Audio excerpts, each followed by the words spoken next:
How's it going, Fred? So you've heard that learning how to walk better can actually help with back, hip, knee, and foot pain?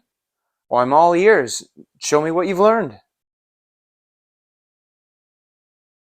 So many aspects of our lives, something so natural as walking can often be something that we don't do in a way that makes our body feel better.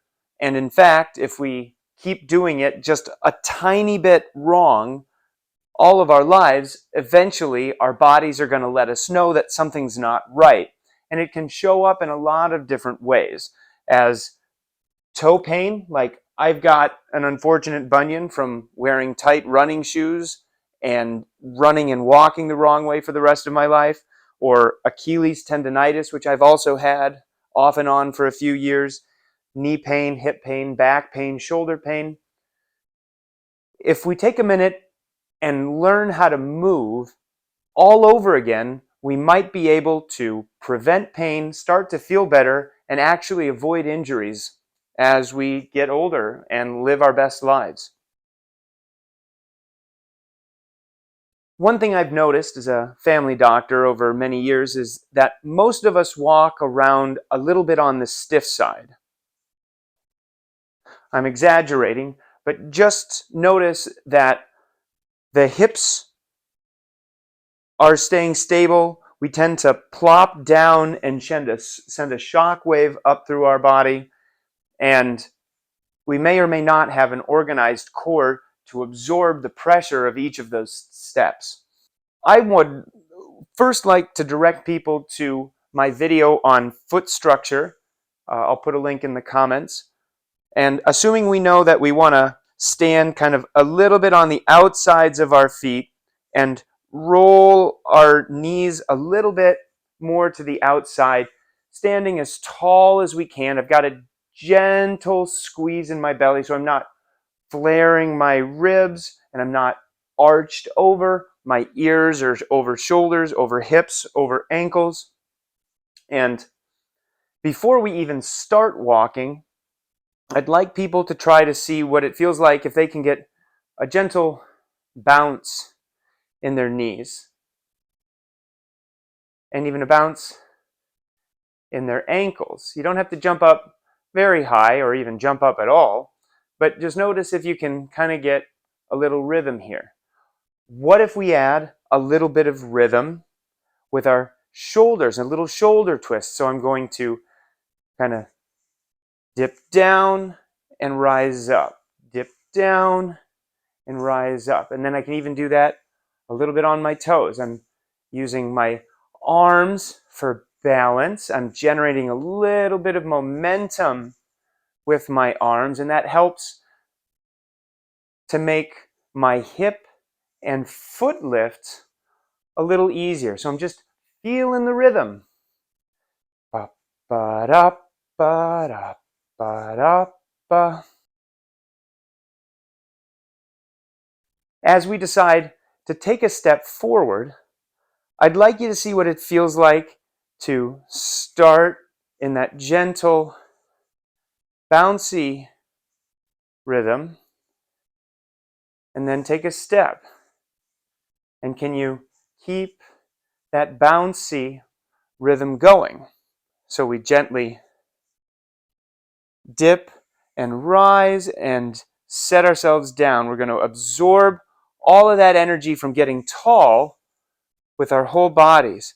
So I'm going to swing my arms to help rise myself up, and I'm going to get onto my tippy toes, lift my foot, and then set down. So rise and set down, nice and gentle. So once we've got a little bit of sway and bounce in our step, then we're using all of the springs in our legs and hips to absorb the shock of our body rather than clomping around, which can contribute to a little bit more hip and back and knee pain. Now, The other thing I'd like you to keep in mind is that the body is a little bit of a spring that twists around the spine.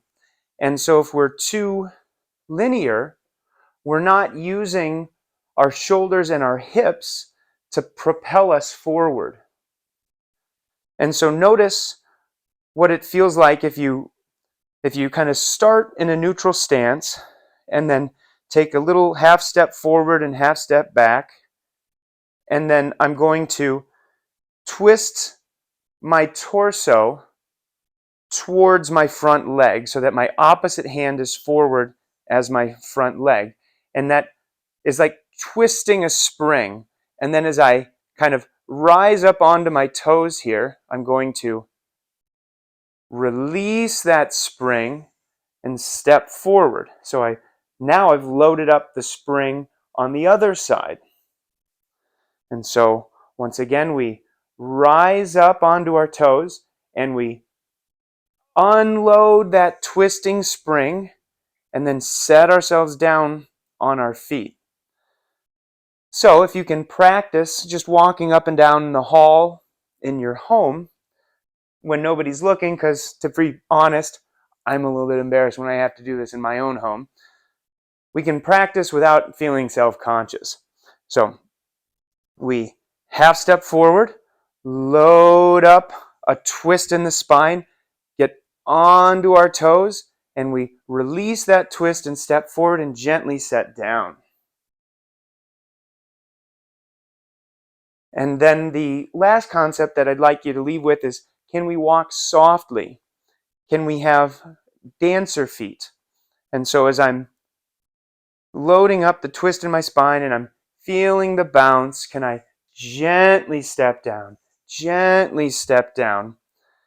What I want to think about is, as you land with your feet, does it feel like you can reach out with your toes and gently meet the ground? So I rise up and I gently reach out and meet the ground with my front toes.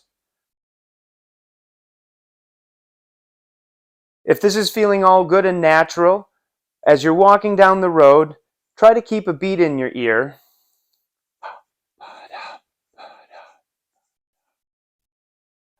And notice if that feels a little bit more gentle on your body and how your back and hips feel over time as you do this a little bit more intuitively.